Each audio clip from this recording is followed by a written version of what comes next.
এবং স্বরেয় এবং স্বরে আ ছাড়া বাকি যে ৯টি স্বরধ্বনি আছে এরপরে যদি কোনো স আসে সেটা মূর্ধন্য স হয় প্রত্যয়। এখন দেখেন এই প্রকৃতিটা দ্বারা যদি নাম বোঝায় অর্থাৎ মূল শব্দটা যদি নামবাচক হয় তাহলে এটার নাম হলো নাম প্রকৃতি। সেটা হলো বিনা পানি সমস্ত পদটি কোন সমাস? বিনা পানি সমস্ত পদটি কোন সমাস? আচ্ছা, সমাস হচ্ছে খুবই সহজ একটি টপিক। পারিভাষিক রূপ কোনটি? এই বুক পোস্ট এর পারিভাষিক রূপ কোনটি? অনেক পরীক্ষায় কিন্তু এটা এসেছিল। বুক পোস্ট এর পারিভাষিক রূপ কোনটি? আবার ডাকঘর।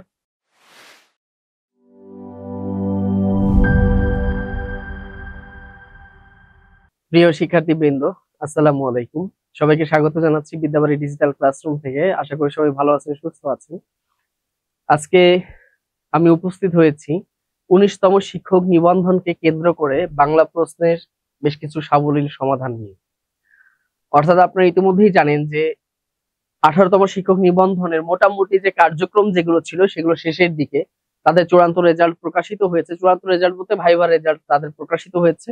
যে এই যে আমাদের প্রত্যেকটা নিবন্ধনের পরেই বা বেশ কিছু নিবন্ধনের পরে যে গণবিজ্ঞপ্তি আসতো সেই গণবিজ্ঞপ্তি সম্ভবত সামনে থেকে আর থাকবে না। অর্থাৎ নিবন্ধন কর্তৃপক্ষ যে তথ্যটি জানিয়েছেন যে তারা চাচ্ছেন না যে আবার এভাবে গণবিজ্ঞপ্তি আসুক।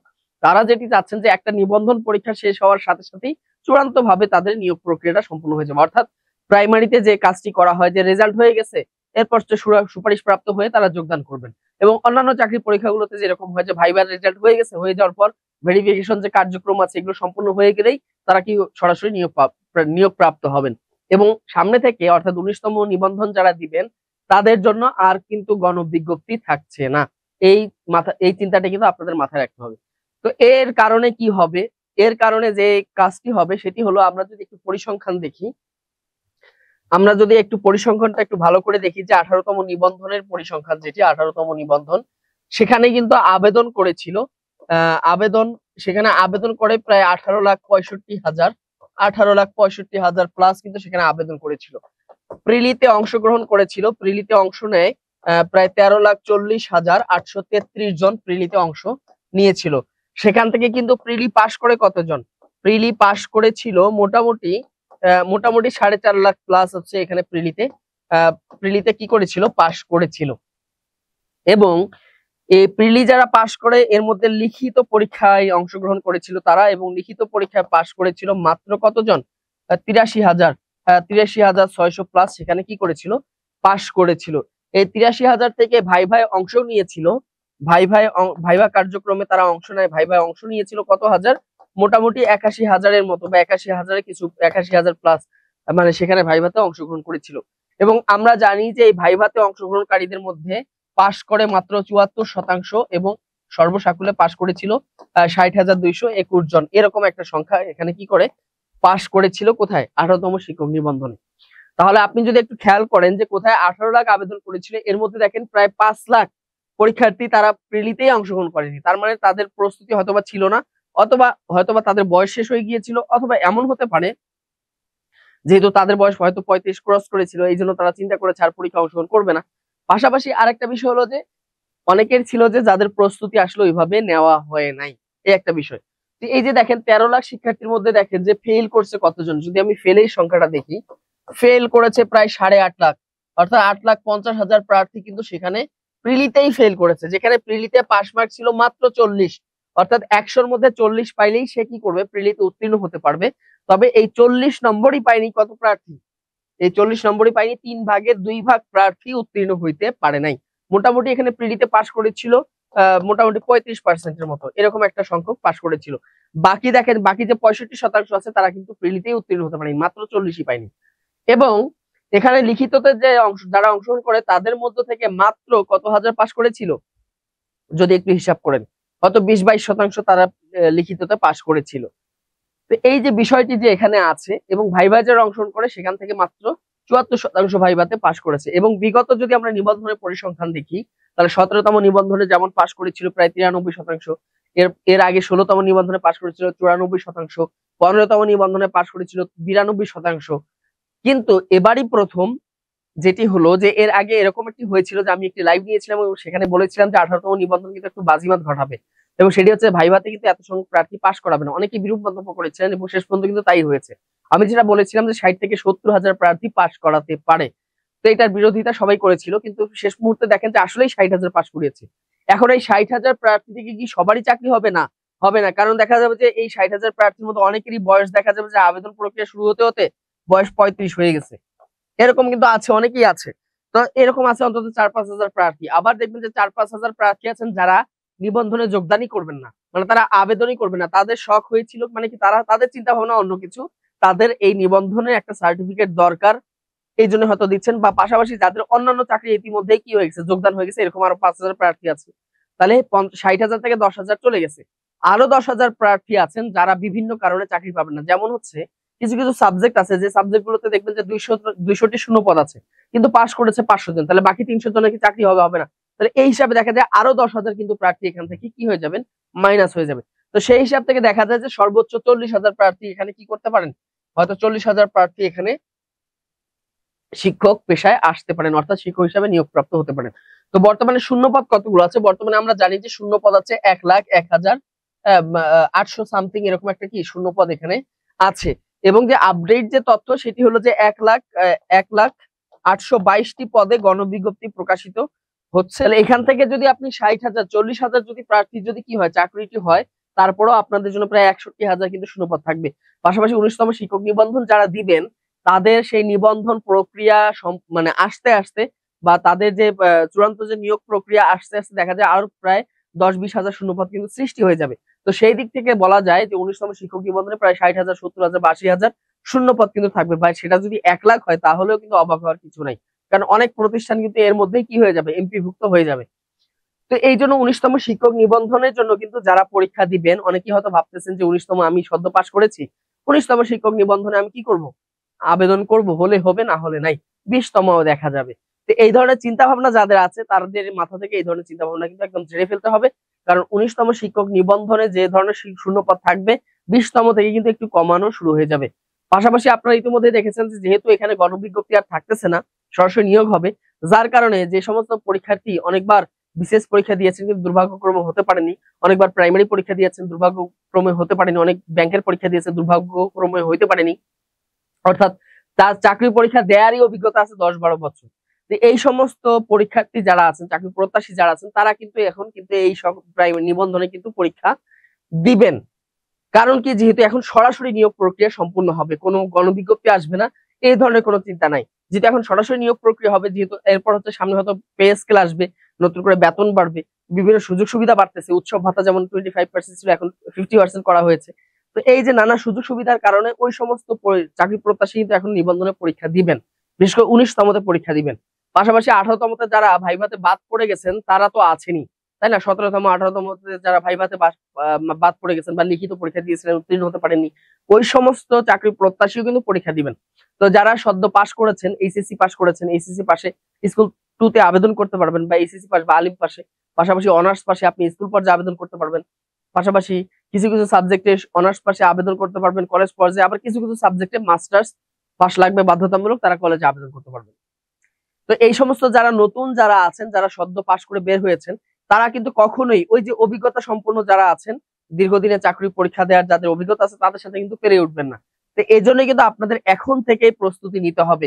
এবং চাকরি পাওয়া এবং না পাওয়ার মধ্যে সব থেকে বড় একটা পার্থক্য হচ্ছে কি, সময় মতো প্রস্তুতি না নেওয়ার কারণে অনেকের চাকরি কিন্তু হয় না, মেধা থাকা সত্ত্বেও তার চাকরি হয় না। কারণ কি, কারণ অনেকে চিন্তা করেন যে সার্কুলার আগে আসুক, দেখি সার্কুলার আগে হোক, তারপর দেখা যাক। তো সার্কুলার হয়ে যাওয়ার পর যখন সে প্রস্তুতি শুরু করে, হাতে সময় পায় না, সব হজবরলা হয়ে যায়, এবং দীর্ঘদিন দেখা যায় যে সে হয়তো বা চাকরির যে পড়াশোনা সেই থেকে দূরে ছিল, সংসারের কারণে হোক বা চাকরি অন্যান্য চাকরি করার কারণে হোক, নানা কারণে দেখা যায় যে তার প্রস্তুতিটা আসলে ওইভাবে নেওয়া হয়নি। এই জন্য তারাই কিন্তু এখান থেকে কিন্তু পিছলে যাবেন। পাশাপাশি যারা হচ্ছে দীর্ঘদিনের চাকরি পরীক্ষা দেওয়ার অভিজ্ঞতা রয়েছে, তারা যে কাজটি করেন সেটি হলো তারা সবসময় সার্কুলার হওয়ার আগে থেকে কিন্তু প্রস্তুতিটা শুরু করেন, এবং তাদেরই কিন্তু শেষ মুহূর্তে কিন্তু চাকরিটা হয়। তো যারা হচ্ছে যে সার্কুলার হওয়ার পরে প্রস্তুতি শুরু করেন, তারা কিন্তু অনেক বেশি পিছিয়ে যান। এটা হলো মূল কারণ। তো আজকে আমরা দেখবো যে 19তম শিক্ষক নিবন্ধনের জন্য বাংলা প্রশ্নে বেশ কিছু সাবলীল সমাধান দেখবো। এবং মজার বিষয় হচ্ছে যে আজকে স্কুল পর্যায়ের প্রশ্ন নিয়েছি, সেটা হচ্ছে 16তম নিবন্ধনে স্কুল পর্যায়ে যে বাংলা প্রশ্নগুলো এসেছিল, সেই প্রশ্নগুলো নিয়ে আজকে আমি আপনাদের সামনে হাজির হয়েছি। তো দেখা যাক, শুরুতে যে প্রশ্নটি আছে অত্যন্ত সহজ একটি প্রশ্ন, যে বাংলা সাহিত্যে চলিত রীতির প্রবর্তক কে? তো এটার উত্তর তো আপনারা সবাই জানেন, এটার উত্তর নিয়ে কোনো সমস্যা নাই। তবে এই চলিত রীতি নিয়ে বেশ কিছু আলোচনা করব, যাতে করে এই প্রশ্নের যে আশপাশ দিয়ে যে ব্যাখ্যা বিশ্লেষণ আছে, এই ব্যাখ্যা বিশ্লেষণ থেকেও কিন্তু প্রশ্ন আপনাদের আসতে পারে। তো আমরা জানি যে চলিত রীতির প্রবর্তক হচ্ছে প্রমথ চৌধুরী, তিনি চলিত রীতির প্রবর্তক। পাশাপাশি এই প্রমথ চৌধুরী কি করেছিলেন, চলিত রীতির প্রতি কি করেন, তিনি উদ্বুদ্ধ করেছিলেন। তিনি উদ্বুদ্ধ করেন কাকে? রবীন্দ্রনাথকে উদ্বুদ্ধ করেন। প্রশ্ন আসতে পারে যে রবীন্দ্রনাথ ঠাকুরকে চলিত রীতিতে গদ্য সাহিত্য রচনায় উদ্বুদ্ধ করেছিলেন কে? সেই ব্যক্তিটিও হচ্ছেন প্রমথ চৌধুরী। পাশাপাশি দেখেন প্রমথ চৌধুরী একটা ছদ্মনাম কি আমরা জানি, তার ছদ্মনাম হচ্ছে বীরবল। তার ছদ্মনাম হলো কি? বীরবল। এটাও পরীক্ষা আসতে পারে। পাশাপাশি দেখেন যে এই যে চলিত রীতিতে প্রথম গদ্য সাহিত্য কোনটা ছিল এই চলিত রীতিতে? মনে রাখবেন, এই যে চলিত রীতিতে রচিত প্রথম গদ্য সাহিত্যের নাম কি? সেটা আমরা জানি বীরবলের হালখাতা। তাহলে দেখেন এইভাবে ব্যাখ্যা করে পড়ার চেষ্টা করবেন, বীরবলের হালখাতা। তাহলে দেখেন এই যে একটা তথ্য থেকে কিন্তু আমরা 4-5টা তথ্য আমরা জানবো এর ব্যাখ্যা বিশ্লেষণ থেকে, যে চলিত রীতির প্রবর্তক হচ্ছেন কে? প্রমথ চৌধুরী। এই চলিত রীতিতে গদ্য সাহিত্য রচনার জন্য উদ্বুদ্ধ করেছিলেন কাকে? রবীন্দ্রনাথ ঠাকুরকে উদ্বুদ্ধ করেছিলেন কে? এই কাজটিও করেন প্রমথ চৌধুরী। প্রমথ চৌধুরীর ছদ্মনাম কি? বীরবল।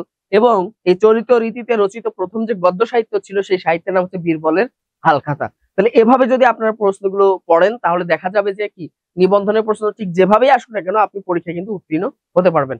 এই জন্য যখন প্রশ্ন পড়বেন অবশ্যই ব্যাখ্যা বিশ্লেষণ করে পড়বেন। এরপর দেখেন বাংলা বর্ণমালায় পরাশ্রয়ী বর্ণ কতটি? দেখেন বাংলা বর্ণমালায় পরাশ্রয়ী বর্ণ কতটি? বাংলা বর্ণমালায় আমরা জানি স্বরধ্বনি আছে কতটি? 11টি আছে বা স্বরবর্ণ।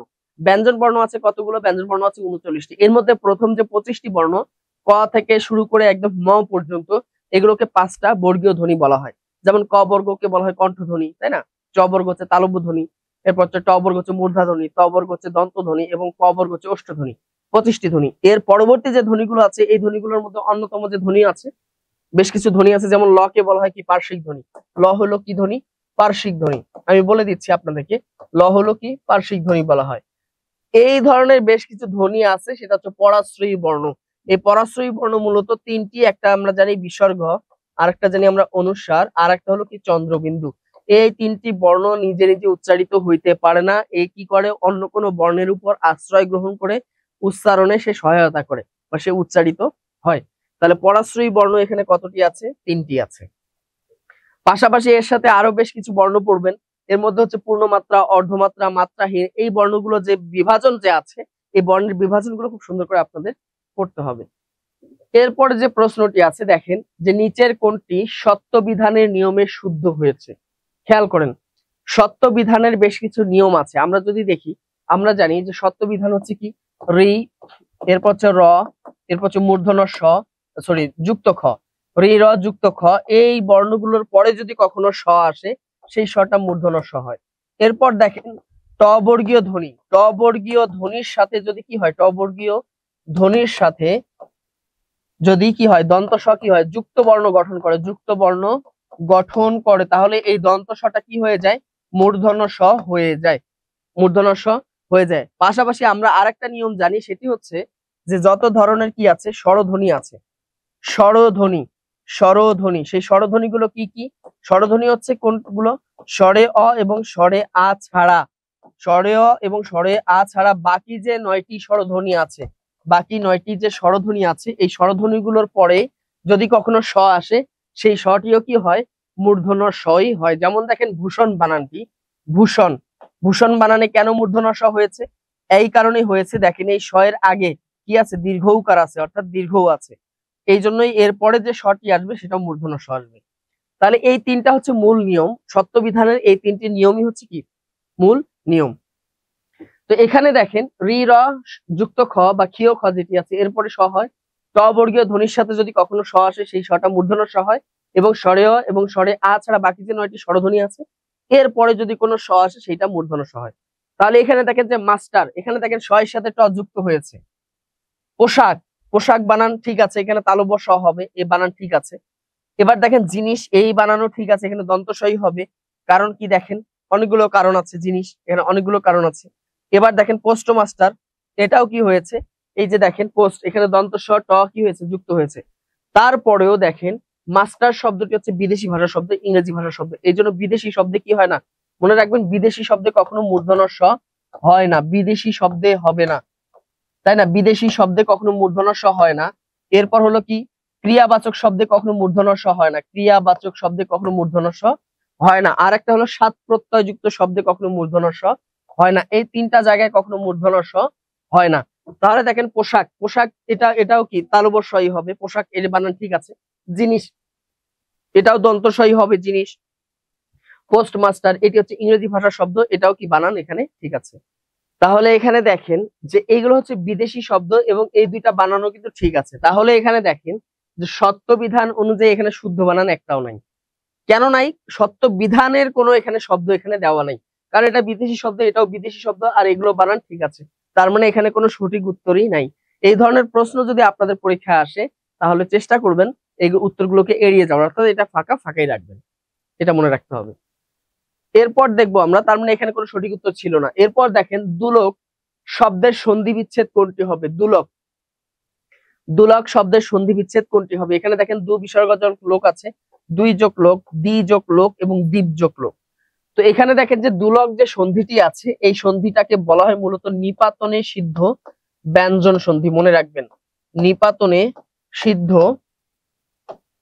ব্যঞ্জন সন্ধি, নিপাতনে সিদ্ধ ব্যঞ্জন সন্ধি। এই নিপাতনে সিদ্ধ ব্যঞ্জন সন্ধি কোনগুলোকে বলা হয়? যেগুলো ব্যঞ্জন বর্ণের মিলনে যে সন্ধিগুলো হয়ে থাকে। এখানে দেখেন দুলোক শব্দের সন্ধি বিচ্ছেদ তো আমরা জানি সবাই, দ্বীপ যোগ লোক। তো এখানে দেখেন দ্বীপ, এখানে কিন্তু হসন্ত ব্যবহার করেছে। এখানে যদি হসন্ত ব্যবহার না করতো তাহলে এটার উচ্চারণ হবে মূলত দিব, যদিও আমরা এখন হসন্ত ব্যবহার করি না, তাহলে দিব অ কিন্তু আসতো। আবার দেখেন লোক, তাহলে এটা কিন্তু অন্য কোনো এটা মানে সন্ধি কিন্তু হয়ে যাওয়ার সম্ভাবনা ছিল। তো এখানে দেখেন দ্বীপ যোগ লোক, এখানে দেখেন ব্যঞ্জন বর্ণ হচ্ছে ব এবং এখানে ব্যঞ্জন বর্ণ হচ্ছে ল, ও তো পরে এসেছে। এই ব্যঞ্জন বর্ণের সাথে ব্যঞ্জনের কি মিলনের কারণে কি হয়েছে?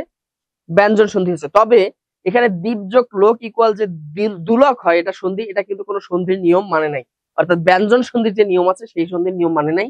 এটি ব্যঞ্জন সন্ধি হচ্ছে, ব্যঞ্জন বর্ণের সাথে ব্যঞ্জন বর্ণের মিলন হয়েছে, তবে নিয়মের বহির্ভূত হয়েছে, অর্থাৎ এটা স্বেচ্ছায় হয়েছে। কিভাবে হয়েছে কেউ বলতে পারে না, এটা হচ্ছে নিয়ম ছাড়াই হয়েছে। তো এই ধরনের বেশ কিছু শব্দ আছে, যেমন আমরা যদি বলি, তাই না, যেমন দেখেন মারতণ্ড, এটা হলো কি নিপাতনে সিদ্ধ সন্ধি। এরপর দেখেন কি গবাক্ষ, তাই না, এটা হচ্ছে নিপাতনে সিদ্ধ সন্ধি, গবাক্ষ। এরপর দেখেন যে পৌর, পৌর এটা হচ্ছে নিপাতনে সিদ্ধ ব্যঞ্জন সন্ধি। এরপর যদি বলি আমরা কুলোটা, এটাও নিপাতনে সিদ্ধ ব্যঞ্জন সন্ধি। এই ধরনের বেশ কিছু শব্দ আছে। এরপর যদি বলি আমরা রক্তষ্ঠ, এটা হচ্ছে নিপাতনে সিদ্ধ ব্যঞ্জন সন্ধি। এরপর যদি আমরা কি বলি দর্শান, এটাও নিপাতনে সিদ্ধ ব্যঞ্জন সন্ধি, তাই না, দর্শান, শুদ্ধোধন, গবেশ্বর। হ্যাঁ, এরপর হলো কি অন্যান্য, অন্য যোগ অন্য, অন্যান্য, তাহলে মন্ত্রী, তারপর হচ্ছে কি এই ধরনের যতগুলো যে বিষয়গুলো আছে এগুলো হচ্ছে নিপাতনে সিদ্ধ ব্যঞ্জন সন্ধি বলা হয়। তো যে শব্দগুলো আপনাদেরকে বললাম এগুলো মনে রাখবেন। যদি কখনো নিপাতনে সিদ্ধ ব্যঞ্জন সন্ধি পরীক্ষা আসে, আমি যে শব্দগুলো আপনাদেরকে ধরে বলেছি বা যে শব্দগুলো আপনাদের সামনে উপস্থাপন করেছি, এই শব্দগুলোর বাইরে কখনো নিপাতনে সিদ্ধ ব্যঞ্জন সন্ধি থেকে প্রশ্ন আসে না। যে শব্দগুলো বলেছি এগুলো একটু নোট করে রাখবেন। তাহলে এখানে সঠিক উত্তরটা কি হবে? দ্বীপ যোগ লোক হবে। এরপর দেখেন সমাসবদ্ধ শব্দে সাধারণত নত্ব বিধান খাটে না, এটার উদাহরণ কোনটি?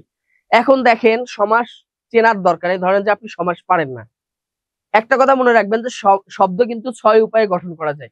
সন্ধির সাহায্যে হয়, উপসর্গের সাহায্যে হয়, প্রত্যয়ের সাহায্যে হয়, সমাসের সাহায্যে হয়, তাই না? এরপর হলো কি এইভাবে কিন্তু 6 ভাবে কিন্তু সমাস গঠিত হতে পারে, সন্ধির সাহায্যে হতে পারে। তো এর মধ্যে একটা হচ্ছে সমাসবদ্ধ পদ। তো সমাস জিনিসটা কি আমরা জানি, মনে রাখবেন যে সমাস, এই সমাসে বা সমাসবদ্ধ পদের দুইটা পদ থাকে। এই যে একটা প্রথম পদ থাকে, এর সাথে দ্বিতীয় পদ থাকে। ব্যাস বাক্যের ক্ষেত্রে প্রথম পদ, এরপর সবার শেষেরটা থাকে দ্বিতীয় পদ, মাঝখানে বা শেষে অনেক কিছু থাকতে পারে। আর এটাকে যখন আমরা সমাসবদ্ধ করে ফেলি তখন সেটা কি হয়ে যায়? সেটাকে বলা হয় সমস্ত পদ বলা হয়। এই সমস্ত পদের মধ্যেও কিন্তু কয়টা অংশ থাকে? এই একটা অংশ থাকবে, সাথে আর একটা অংশ থাকবে, এটা থাকবে প্রথম, এটা থাকবে দ্বিতীয়, অর্থাৎ শব্দটাকে দুই ভাগে ভাগ করা যায়। এখন আমি সমাস চিনি না মনে করেন, এখন দেখেন যে অনুষ্ঠান, এই অনুষ্ঠান যেটি আছে, এই এখানে যে অনুষ্ঠানটি আছে এই অনুষ্ঠানকে কি দুই ভাগে ভাগ করা যায়? দুই ভাগে কিন্তু ভাগ করা যাচ্ছে না, তার মানে এটা হবে না। এরপর দেখেন আপন, আপন শব্দটি কি দুই ভাগে ভাগ করা যায়? আপন করা যায়? যাবে না, এটাও বাদ। রতন, রতন শব্দটাকে দুই ভাগে ভাগ করা যায়? যে রতন, এরকম করা যায়? এটাও করা যায় না, এটাও বাদ। কিন্তু দেখেন অগ্র নায়ক, এখানে দেখেন অগ্র নায়ক, দেখেন এটারও একটা নিজস্ব অর্থ আছে, নায়কেরও কিন্তু নিজস্ব অর্থ আছে। তার মানে দেখেন এখানে থাকে এটার যে ব্যাস বাক্য, সেই ব্যাস বাক্যটি হচ্ছে মূলত অগ্রে থাকে যে নায়ক। খেয়াল করেন, অগ্রে থাকে যে নায়ক, এখানে প্রথম পদ হচ্ছে বা পূর্ব পদ হলো অগ্রে, আর উত্তর পদ বা পরপদ হচ্ছে মূলত নায়ক। এখানে দেখেন দুইটা পদ কিন্তু দুই জায়গায় আছে, এই দুইটা পদ বা একাধিক পদকে যখন একত্রিত করা হয়, এক পদে রূপান্তরিত করা হয়, সেটাকেই মূলত সমাস বলা হয়। তো এখানে দেখেন যে অগ্রনায়ক যে শব্দটি আছে, এখানে দেখেন যে এখানে দুইটা পদ স্পষ্ট বোঝা যাচ্ছে। তাহলে দেখবেন এই ধরনের প্রশ্ন যদি কখনো আসে, দেখা যাচ্ছে আপনি সমাস পারেন না, তো কি করবেন, আপনি দেখবেন যে এখানে অপশনে যে অপশনগুলো আছে, এই অপশনগুলোর মধ্যে কোন শব্দটাকে দুই ভাগে আলাদা করে লেখা যায়, যেটাকে দুই ভাগে আলাদা করে লেখা যাবে ওটাই হচ্ছে মূলত সমাস। তো আমরা জানি যে নত্যবিধান কোথায় কোথায় হয় না, মনে রাখবেন। যেমন নত্যবিধান কোথায় কোথায় হয়, রি র মূর্ধন্য ষ এবং ক্ষীয় খ, এটার পরে যদি কখনো ন আসে, সেই নটা মূর্ধন্য ন হয়। এরপর হলো রি র স এবং ক্ষীয় খ, এটার পরে যদি কখনো স্বরধ্বনি আসে, অথবা ক বর্গের যে 5টি ধ্বনি আছে এটা আসে, অথবা প বর্গের যে 5টি ধ্বনি আছে এই বর্ণগুলো যদি আসে, অথবা অন্তস্থ অ, এরপর হচ্ছে ব এবং হ, ঠিক আছে, অন্তস্থ অ, হ আর অনুস্বার, ব তো হচ্ছে প বর্গে চলে গেছে। এই 24টা বর্ণ যদি থাকে কিসের পর, রি র স এবং ক্ষীয় খ এর পরে, এই 24টা বর্ণের পরে যদি কখনো ন আসে, সেই নটাও কি হয়, মূর্ধন্য ন হয়। এই নিয়মগুলো তো আমরা জানি। পাশাপাশি দেখা যায় যে যদি কখনো ন ট বর্গীয় ধ্বনির সাথে যুক্ত হয়, যেমন ঠান্ডা, কণ্ঠ, দণ্ড, তাই না, যেমন কি বলি আমরা দণ্ড, দণ্ড আমরা কিন্তু এভাবে লিখি, এভাবে কিন্তু হবে না, এটা দন্ত ন হয়ে গেছে। এই যে দণ্ড, দেখেন এই যে মাত্রা দেখে বুঝেছি এখানে মূর্ধন্য ন হবে। তাহলে ট বর্গীয় ধ্বনির সাথে যদি ন আসে, সেই নটা অবশ্যই কি হয়, মূর্ধন্য নয় হয়। আর নত্যবিধান খাটে না কোন জায়গায়, যেমন বিদেশি শব্দের নত্যবিধান হবে না, মানে মূর্ধন্য ন হয় না। যেমন দেখেন আজান, ইনসান, সাবান, তাই না, সাম্পান, তারপর হচ্ছে তারপর আমরা বলতে পারি চিনি, তাই না। এই যে শব্দগুলো আছে, বিদেশি ভাষার যে শব্দগুলো আছে, কিন্টার গার্টেন, এই বিদেশি শব্দে কখনো মূর্ধন্য ন হয় না। ক্রিয়াবাচক শব্দে কখনো হয় না, যেমন আসেন, বসেন, তারপর দেখেন, তারপর হচ্ছে কি শুনেন, তাই না, করেন, ধরেন, মারেন, এখানে দেখবেন মূর্ধন্য ন হয় না, ক্রিয়াবাচক শব্দ হয় না। আর একটা জায়গায় হয় না, সেটা হচ্ছে সমাসের দ্বিতীয় পদে। তাহলে একটু আগে আমরা দেখলাম যে অগ্রে, এটা হলো পূর্ব পদ আর এটা হলো পরপদ, এটা হচ্ছে প্রথম পদ আর এটা হলো দ্বিতীয় পদ। এই সমাসের দ্বিতীয় পদে কখনো মূর্ধন্য ন ব্যবহার হবে না। এই জন্য অগ্র নায়ক, এখানে নায়কের দন্ত ন দন্ত নয় থাকবে। আশা করি আপনারা বুঝতে পেরেছেন। তার মানে এই যে নত্যবিধান সত্যবিধান আমি কিন্তু বিস্তারিত আপনাদেরকে বলে দিয়েছি। নত্যবিধান সত্যবিধানের কোথায় নত্যবিধান খাটে আর কোথায় খাটে না, কোথায় হবে কোথায় হবে, ঠিক আছে, কোথায় নত্যবিধান হয়, কোথায় মূর্ধন্য ন হয়, কোথায় মূর্ধন্য স হয়, কোথায় মূর্ধন্য ন হয় না, কোথায় মূর্ধন্য স হয় না, এটা কিন্তু আমি আপনাদের কাছে মুখে কিন্তু স্পষ্ট করে বলে দিয়েছি। এই কয়েকটা নিয়ম যদি আপনি ভালো করে পড়েন, নত্যবিধান সত্যবিধান কিন্তু শেষ।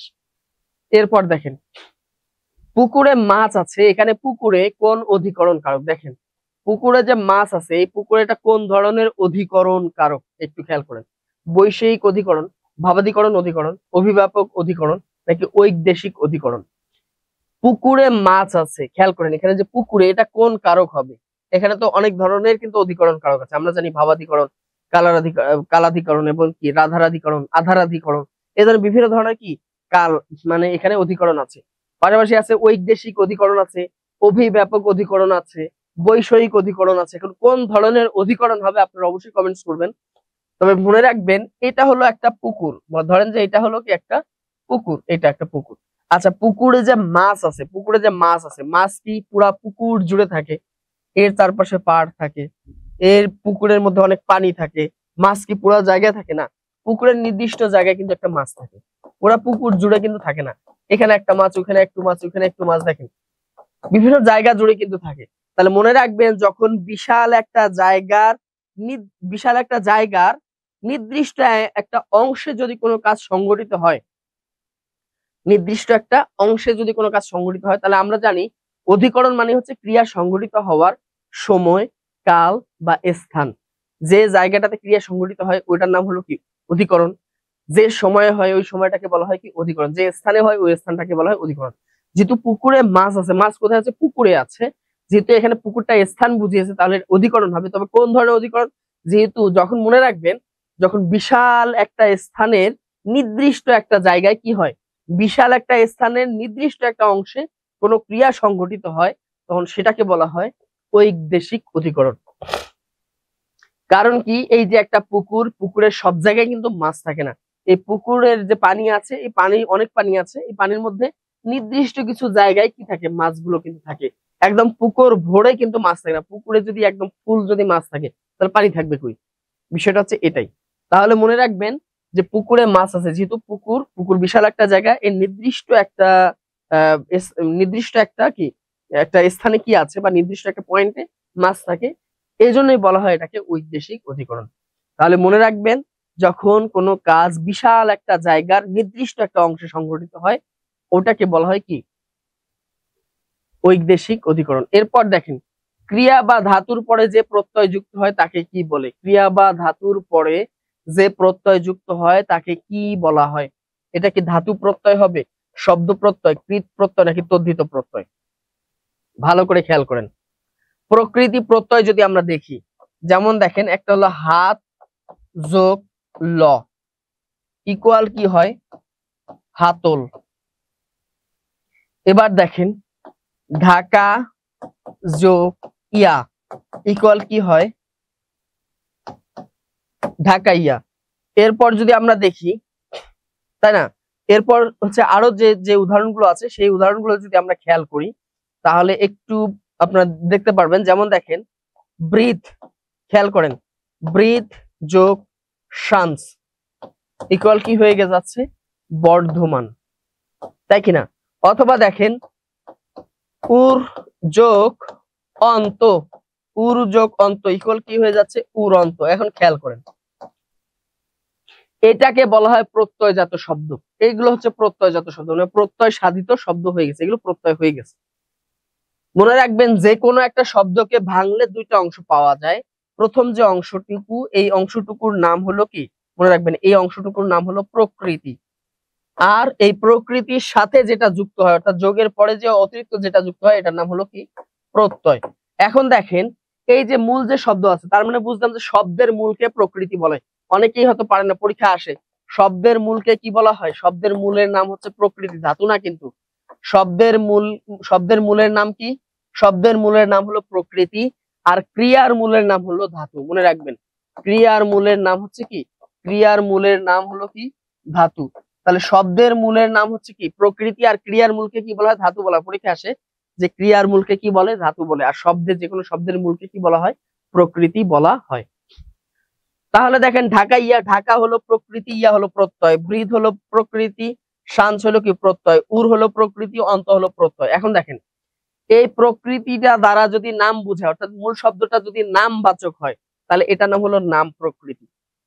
তাহলে ঢাকাইয়া, এই ঢাকা এটা হলো প্রকৃতি, এই ঢাকা দ্বারা কি বুঝিয়েছে? নাম বুঝিয়েছে, তার মানে এটা নাম প্রকৃতি। তারপর দেখেন উড়ন্ত। এবার দেখেন ব্রিথ আর একটা হলো উড়ন্ত। আচ্ছা বলেন দেখি, উর উর উড়া, এই উর দ্বারা কি কাজ বুঝিয়েছে না? তাহলে যে এটা দিয়ে যদি নাম না বুঝায়, এটা দিয়ে কাজ বুঝাক, অর্থাৎ এক কথায় নাম বুঝাবে না, সেটা কাজ হোক বা অন্য যাই বুঝাক না কেন, নাম বুঝাবে না।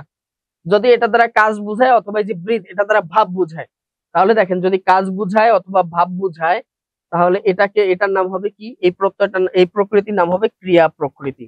এটাকে কি বলা হয়? ক্রিয়া প্রকৃতি বলা হয়ে থাকে। তাহলে মনে রাখবেন, এই প্রকৃতি অর্থাৎ মূল শব্দটা যদি নাম হয় তাহলে এটার নাম নাম প্রকৃতি। আর মূল শব্দটা যদি নাম না হয়, কাজ বা ভাব যাই হোক না কেন, নাম হবে না, তাহলে সেটার নাম হচ্ছে ক্রিয়া প্রকৃতি। আচ্ছা, নাম প্রকৃতির সাথে যে প্রত্যয়টা যুক্ত হয়, এই প্রত্যয়টার নাম হলো তদ্ধিত প্রত্যয়। মনে রাখবেন, এই প্রত্যয়টার নাম কি? তদ্ধিত প্রত্যয়। আর এই যে ক্রিয়া প্রকৃতির সাথে যে প্রত্যয়টা যুক্ত হয়, এই প্রত্যয়টার নাম হলো কি? এই প্রত্যয়টার নাম হলো কৃত প্রত্যয়।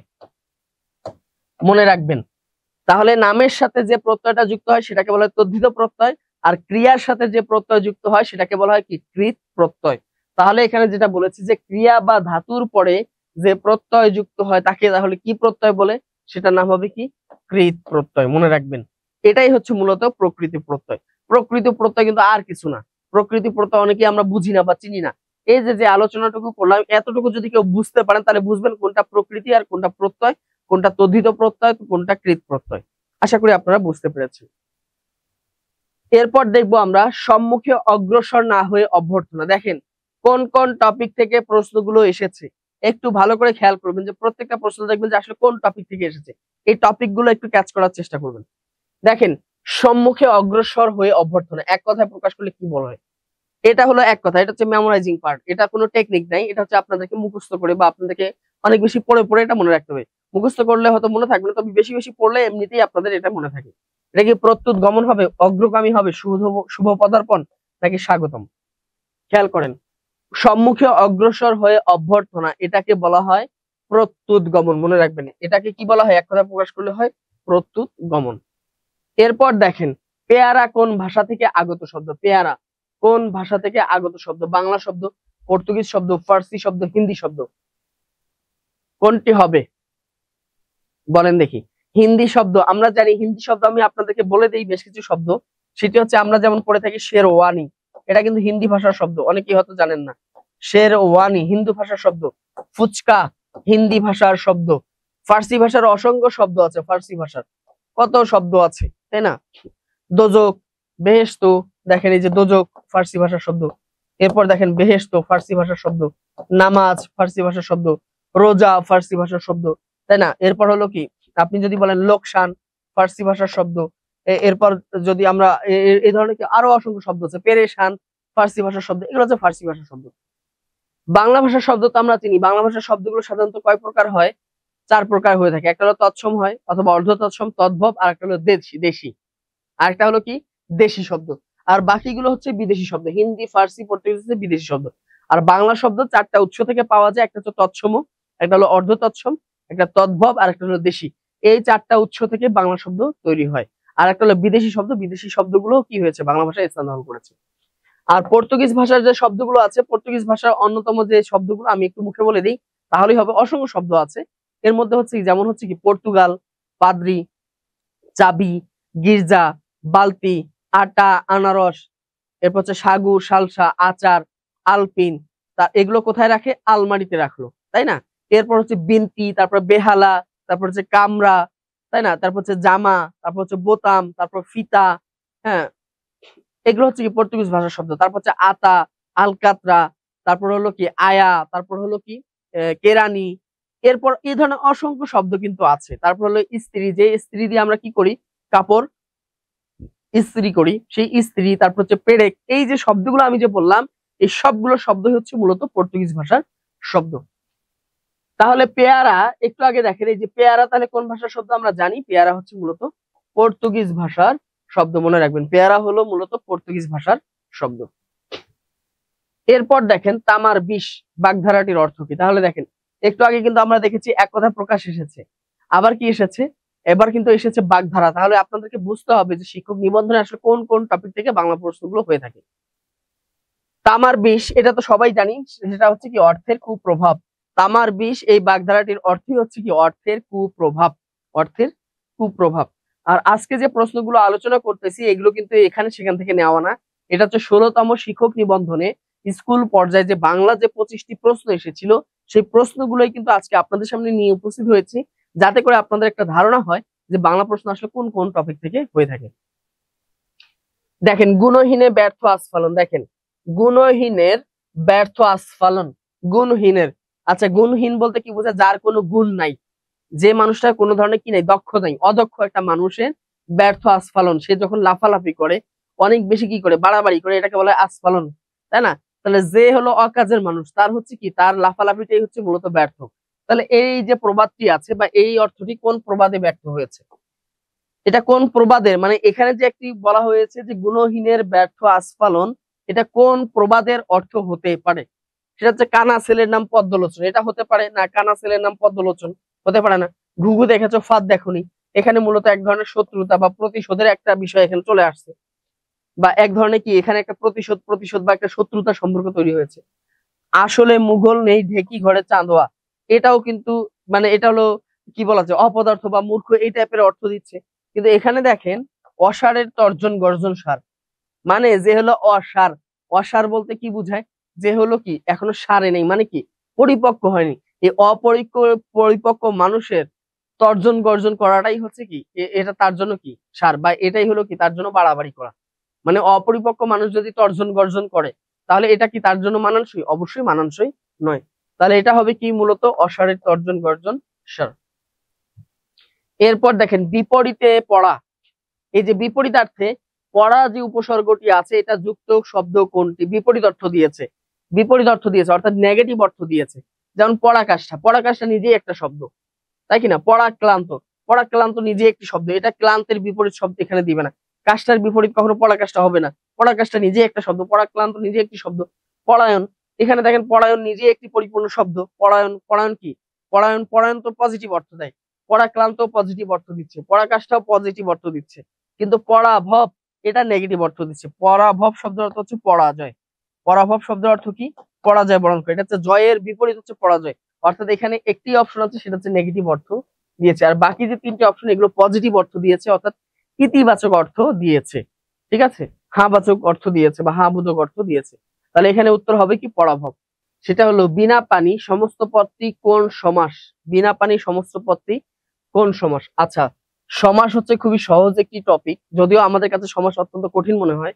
তবে এটা হলো কি, জাস্ট 1 ঘন্টার একটা পড়াশোনা, যদি 1 ঘন্টা একটু ভালো করে বোঝা যায় সমাজটি কিন্তু সহজ হয়ে যায়। তো আমরা সমস্ত পদ অথবা ব্যাস বাক্য যে কোনো একটা দেখে কিন্তু আমরা সমাস চিনতে পারি। তো সাধারণত পরীক্ষা আসে সমস্ত পদ দিয়ে বলে এটি কোন সমাস। তো এখানে খেয়াল করেন, সমাসে আমরা জানি যে দুইটা পদ পাশাপাশি থাকে, সেটা ব্যাস বাক্য হোক অথবা সমস্ত পদ হোক না কেন।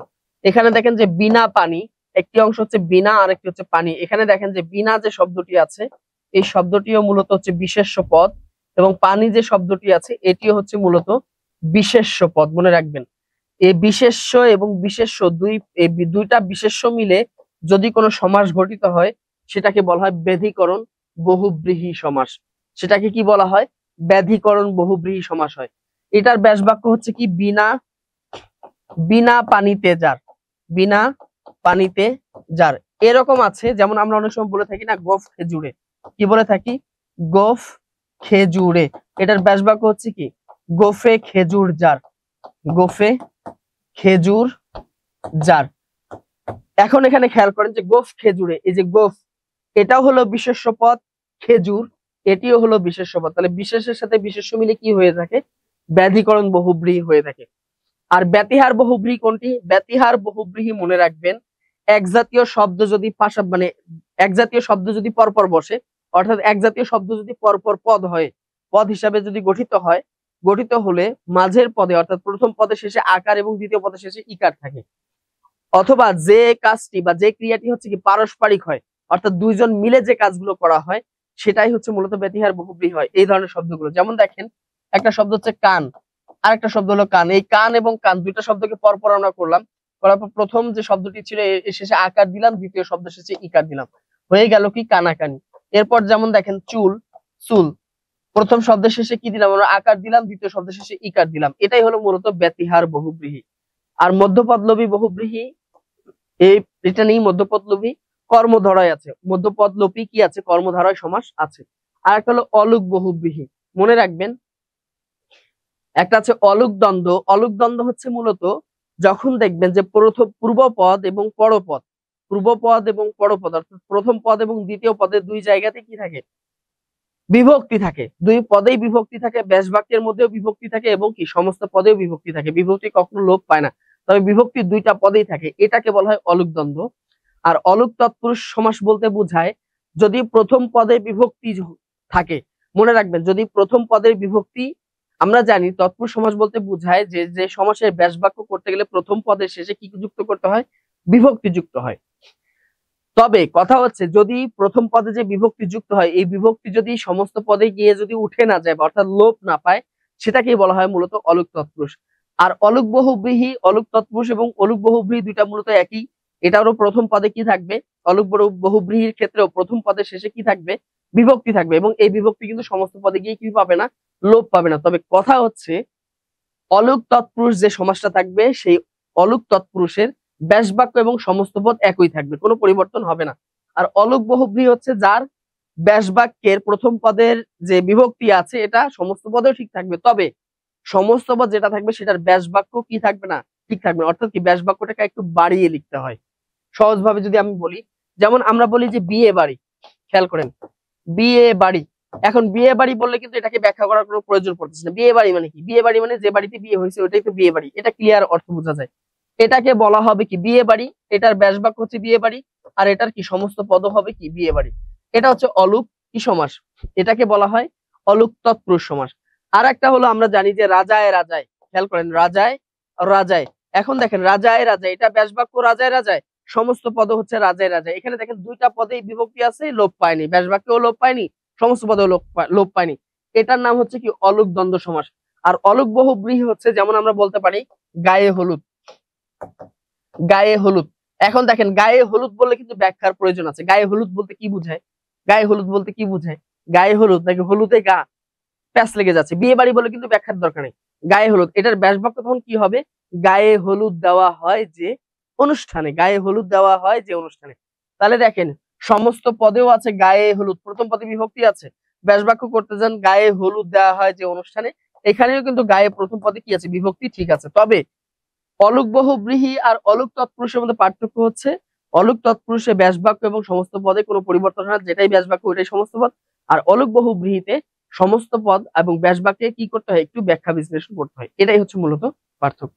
তাহলে এখানে যেটা আমরা দেখলাম যে বিনা পানি, এটা হচ্ছে ব্যাধিকরণ বহুব্রীহি। বাংলা বর্ণমালার উৎস কি, খেয়াল করেন বাংলা বর্ণমালার উৎস কি, বাংলা বর্ণমালার উৎস কি। এখানে চারটি অপশন দেওয়া আছে, তিব্বতী লিপি, ব্রাহ্মী লিপি, খরষ্ঠী লিপি, দেবনাগরী লিপি। আমরা জানি যে ভারতীয় লিপিমালা হচ্ছে দুই প্রকার, একটা হচ্ছে ব্রাহ্মী লিপি আর একটা হলো খরষ্ঠী লিপি। ব্রাহ্মী লিপি এটি লেখা হয় বাম দিক থেকে, আর খরষ্ঠী লিপি এটি লেখা হয় কোন দিক থেকে, ডান দিক থেকে লেখা হয়। এই ব্রাহ্মী লিপির শাখা হচ্ছে কয়টি, আমরা জানি যে ব্রাহ্মী লিপির শাখা হলো তিনটা, পশ্চিমা লিপি, মধ্য ভারতীয় লিপি এবং পূর্বী লিপি। এখন পশ্চিমা লিপির রূপটাকে বলা হয় সারদা, মধ্য ভারতীয় লিপির রূপকে বলা হয় নাগর, এবং পশ্চিমা লিপির অর্থাৎ পূর্বী লিপির রূপকে বলা হয় কি কুটিল। এই কুটিল রূপ থেকে বাংলা লিপির উদ্ভব হয়েছে। এখন প্রশ্নের মধ্যে যদি সরাসরি থাকে যে বাংলা লিপির উৎস কি, তাহলে উত্তর হবে ব্রাহ্মী লিপি। যদি প্রশ্নের মধ্যে থাকে যে বাংলা লিপির উৎস কোন শাখা থেকে হয়েছে, তাহলে শাখার কথা জিজ্ঞেস করলে হবে পূর্বী লিপি থেকে হয়েছে। আর যদি বলে যে বাংলা লিপির উৎস কোন রূপ থেকে হয়েছে, যেহেতু রূপের কথা বলা আছে, তাহলে উত্তর হবে কি কুটিল রূপ। ঠিক আছে। এবং এর সাথে আরো বেশ কিছু তথ্য হচ্ছে যে বাংলা লিপির যে উন্নয়নের কাজ, এটা শুরু হয়েছিল কোন শতকে, 13 শতকে সেন আমলে। আর এটির উন্নয়নের কাজ শেষ হয়েছে কি পাঠান আমলে, 15 শতকে। অর্থাৎ আজকে আমরা যে এই যে ক অক্ষরটি দেখতে পারতেছি, এই ক অক্ষরটি আগে অন্যরকম ছিল। এই ধরনের আকৃতি দিতে আমাদের কত বছর লাগছে, 200 বছর লেগেছিল, মনে রাখবেন। এবার দেখেন খ্রিস্টান কোন জাতীয় মিশ্র শব্দ, খ্রিস্টান। এখানে কিন্তু একটি বিশাল প্যাচ আছে, এখানে 4টি অপশন আছে, ইংরেজি বাংলা, ইংরেজি আরবি, ইংরেজি ফার্সি, ইংরেজি তৎসম। একটা শব্দ হলো খ্রিস্টাব্দ, মনে রাখবেন। একটি শব্দ হচ্ছে মূলত কি, এই যে খ্রিস্টাব্দ, আর একটা শব্দ হলো খ্রিস্টান। তো অনেকেই আমরা এই খ্রিস্টান আর খ্রিস্টাব্দ বুঝি না, মানে খ্রিস্টান দেখলেও ভাবি খ্রিস্টাব্দ, খ্রিস্টাব্দ দেখলেও ভাবি খ্রিস্টাব্দ, দুটা কিন্তু আলাদা। এই খ্রিস্টাব্দ শব্দটা গঠিত হয়েছে ইংরেজি এবং তৎসম শব্দের সমন্বয়ে। তবে আধুনিক যে বাংলা অভিধান যেটি আছে বাংলা একাডেমির মতে, বা বাংলা একাডেমির যে আধুনিক যে বাংলা অভিধান আছে, সেই তথ্য মতে এই খ্রিস্টান শব্দটি হচ্ছে মূলত ইংরেজি ভাষা থেকে এসেছে, এটা কোনো মিশ্র শব্দ নয়। এই শব্দটা পুরাটাই কি ইংরেজি শব্দ। এই খ্রিস্টান কি নয়, এই খ্রিস্টানটি মিশ্র শব্দ নয়। বাংলা একাডেমির যে আধুনিক বাংলা ব্যাকরণ আছে, অভিধান আছে, আধুনিক বাংলা অভিধান, পাশাপাশি বাংলা একাডেমি, এই দুইটা তথ্য থেকেই পাওয়া গেছে যে খ্রিস্টান শব্দটা হচ্ছে ইংরেজি শব্দ, এটা মিশ্র শব্দ নয়। তবে খ্রিস্টাব্দ শব্দটি হচ্ছে মিশ্র শব্দ, কারণ এখানে ইংরেজি এবং তৎসম দুই ভাষার সমন্বয় হয়েছে। তো এই তথ্যগুলোতে যেন আপনাদের কি দ্বিধাগ্রস্ত যেন না হয়ে যান, এইগুলো ক্লিয়ার ধারণা রাখবেন। এই জন্য এখানে কিন্তু সঠিক উত্তর নাই এখানে। এবার দেখেন দেখেন যে কল ইট আ ডে, দেখেন এখানে কিন্তু আপনাদের অনুবাদ থেকে এসেছে। এখান থেকে প্রশ্ন এসেছে কি অনুবাদ, অনুবাদ যে অংশ আছে, বিভিন্ন যে পরিভাষা আছে, সেই পরিভাষার যে অনুবাদ গুলো আছে, এই অনুবাদ থেকে কিন্তু আপনাদের প্রশ্ন আসে। কল ইট আ ডে, এটা যথার্থ অনুবাদ কি হবে, পুনরায় শুরু করা, খুবই গুরুত্বপূর্ণ কাজ, কাউকে ডেকে আনা, একটি স্মরণীয় দিন। এটা সঠিক উত্তর হচ্ছে কি পুনরায় শুরু করা, মনে রাখবেন কি করা, পুনরায় শুরু করা। পুনরায় কোনো কাজ শুরু করাকে কি বলা হয়, call it a day, call it a day, মনে রাখবেন। এরপর দেখেন মরি মরি কি সুন্দর প্রভাতের রূপ, মরি মরি কি সুন্দর প্রভাতের রূপ। এখানে অনন্যই অব্যয় কি প্রকাশ পেয়েছে। খেয়াল রাখবেন যে অব্যয় পদ হচ্ছে মূলত 4 প্রকার, একটা হচ্ছে সমুচ্চয়ী, অনন্যই, তারপর অনুসর্গ, তারপর হচ্ছে অনুকার অব্যয়। সমুচ্চয়ী অব্যয়টা যে অব্যয়গুলো কি করে, কোনো বাক্যের মধ্যে সংযোগ স্থাপন করতে, দুইটা পদের মধ্যে সংযোগ স্থাপন করতে, সেটাকে বলা হয় সংযোজক। আর কিছু কিছু অব্যয় আছে যেগুলোকে বিয়োজক করা, অর্থাৎ বিপরীত সম্পর্ক তৈরি করে, দুইটা বাক্যের মধ্যে বিপরীত সম্পর্ক তৈরি করে, এটাকে বলা হয় বিয়োজক। আবার হচ্ছে সংকোচক, বড় অর্থ থেকে ছোট অর্থের দিকে নিয়ে যায় কিছু অব্যয়, এটা হলো সংকোচক অব্যয়। এগুলো হচ্ছে মূলত এই 3টা অব্যয়, সংযোজক, বিয়োজক এবং সংকোচক হচ্ছে মূলত সমুচ্চয়ী অব্যয়।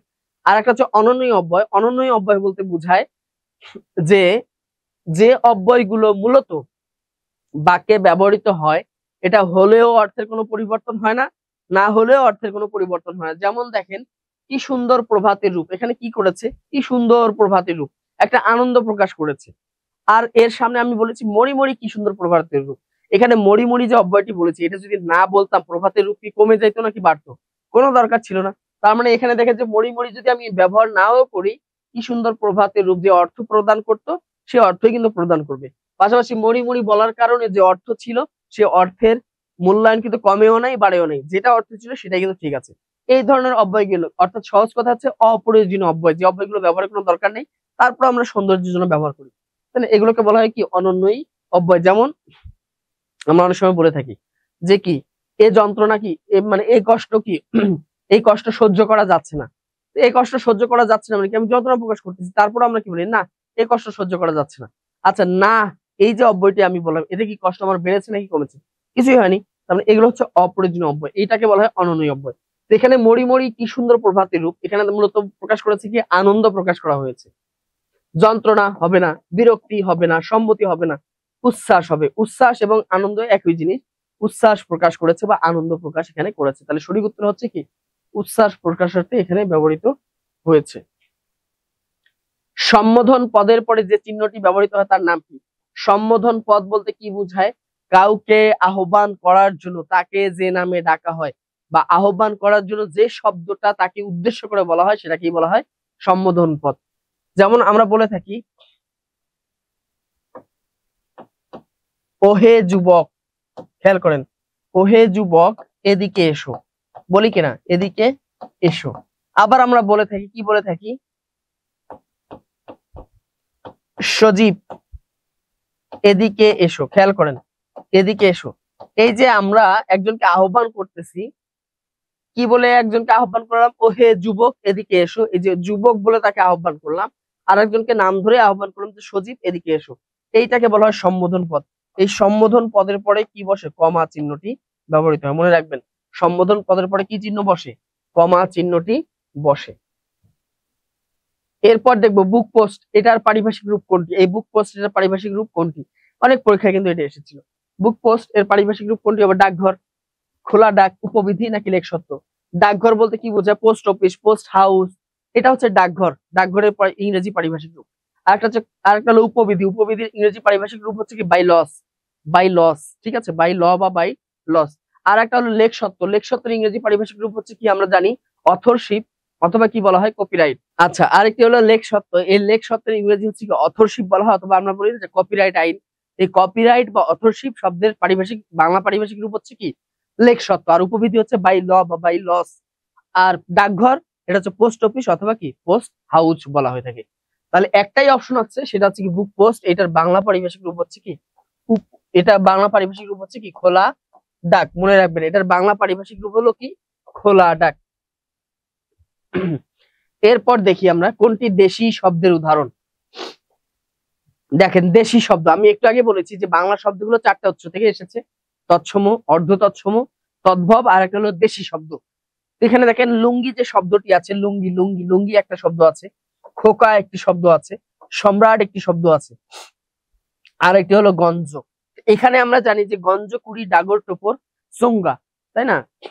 খড় কুলা, পেটে খেয়া, ডিঙ্গা, ঢেকি ঝাড় আর বাদুর খুকি খাড়া, ওত পেতে ছিল কালা, ওত পেতে ছিল পাঠা চারা। এই যে আমি শব্দগুলো যে বললাম, ওত, তারপর হচ্ছে পাঠা চারা, তাই না?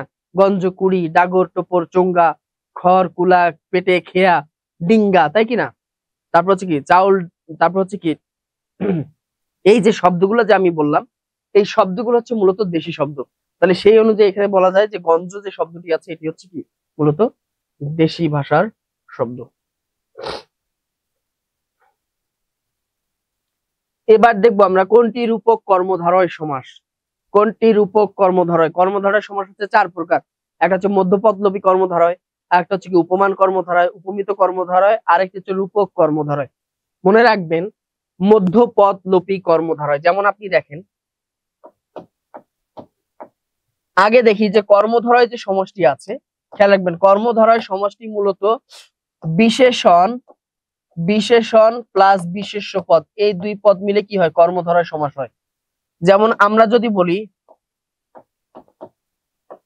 লাল যে নদী, খেয়াল করেন, লাল যে নদী সেটাকে আমরা কি বলবো? আমরা লাল নদী বলবো। শ্বেত যে পদ্ম, শ্বেত পদ্ম বলবো। লাল যে ফুল, লাল ফুল বলবো। ঠিক আছে, তাহলে এখানে দেখেন যে লাল, এটা হচ্ছে মূলত রূপবাচক বিশেষণ, মনে রাখবেন। এটা হলো কি? রূপবাচক বিশেষণ। এটা হলো রূপবাচক বিশেষণ পদ, এটি হলো বিশেষণ পদ। আর এই যে এটা হলো পূর্ব পদ, আর উত্তর বা পরপদ হচ্ছে কি? বিশেষ্য পদ। ঠিক আছে, এই একটা বললাম। আর একটা দেখেন, কর কমল, অর্থাৎ কি? কর কমলের ন্যায়, মনে রাখবেন। কর কিসের ন্যায়? কমলের ন্যায় বা মতো, কর কমলের ন্যায়, তাই না? এরপর দেখেন কর পল্লব, কর পল্লবের ন্যায়, আমরা জানি এটার ব্যাস বাক্য কি? কর পল্লবের ন্যায়। ঠিক আছে, আর একটা হলো কাল স্রোত, কাল স্রোত, এটার ব্যাস বাক্য হচ্ছে কি? কাল রূপ স্রোত, কাল রূপ স্রোত, কাল রূপ স্রোত, কাল রূপ স্রোত। আরেকটি যদি আমি বলি, আরেকটি হচ্ছে কি? আরেকটি যদি বলি কাজল কালো, অর্থাৎ কাজলের ন্যায় কালো। দেখেন এখানে কিন্তু সবগুলো সমাস, মানে সবগুলো কি কর্মধারয় সমাস কিন্তু এখানে চলে এসেছে। একটু ভালো করে যদি খেয়াল করেন, একটা হলো কর্মধারয় সমাস হচ্ছে 4 প্রকার, আমরা জানি। মধ্যপদলোপী, উপমান, উপমিত, রূপক। মনে রাখবেন, উপমান, উপমিত এবং রূপক এই তিনটাতেই তুলনা হবে। এই তিনটাতে কি হবে? তুলনা করা হবে, একটা আরেকটার সাথে তুলনা করা হবে। কিন্তু মধ্যপদলোপী কর্মধারয় সমাসে কখনো তুলনা করা হবে না। এখানে কি হবে? প্রথম পদটা বিশেষণ হবে, এরপর পদটা বিশেষ্য হবে। তাহলে বিশেষণ এরপরে যদি বিশেষ্য হয়, তাহলে এটা নিঃসন্দেহে কর্মধারয় সমাস।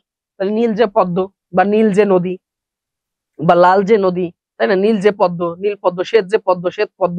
এখানে দেখবে যে মাঝের পদটা কি হয়ে যাচ্ছে? ডিলেট হয়ে যাচ্ছে। প্রথম পদটা বিশেষণ, এরপরটা বিশেষ্য, আর মাঝের পদ ডিলেট হয়ে গেছে। এটার নাম হচ্ছে কি? মধ্য পদলোপী। এটাকে আমরা বলবো কি? মধ্য পদ লোপী কর্মধারয়। এটাকে বলবো আমরা কি? মধ্য পদলোপী কর্মধারয় সমাস। কাজলে, আর এরপরে তিনটা কিন্তু আপনাদের কি করা হবে? এরপরে যে তিনটা সমাস আছে কর্মধারয়, এগুলো হচ্ছে তুলনা করা হবে। কাজলের ন্যায় কালো, কাজল কালো। দেখেন এখানে দুইটা পদ আছে, কাজল আর একটা কালো, এটা বিশেষণ, ওটা বিশেষ্য পদ। ঠিক আছে, আমরা জানি যে দুইটা বিশেষ্য যদি পাশাপাশি বসে, তাহলে প্রথমটা কি হয়ে যায়? বিশেষণ হয়ে যায়। তাহলে আমরা জানি না যে দুইটা নাউন যদি বসে, তাহলে প্রথম নাউনটাকে আমরা কি ধরবো? অ্যাডজেক্টিভ ধরবো। কেন অ্যাডজেক্টিভ ধরবো? আমরা জানি যে নাউনের আগে সর্বদা অ্যাডজেক্টিভ বসে। বিষয়টা কিন্তু এরকমই। তার কাজল কালো, অনেকে ভাবতে পারেন যে কাজল তো বিশেষ্য পদ, কিন্তু এখানে বিশেষণ হয়ে গেছে। কেন হয়ে গেছে? কালো, এটাও তো বিশেষ্য পদ, এটা সামনে বসেছে।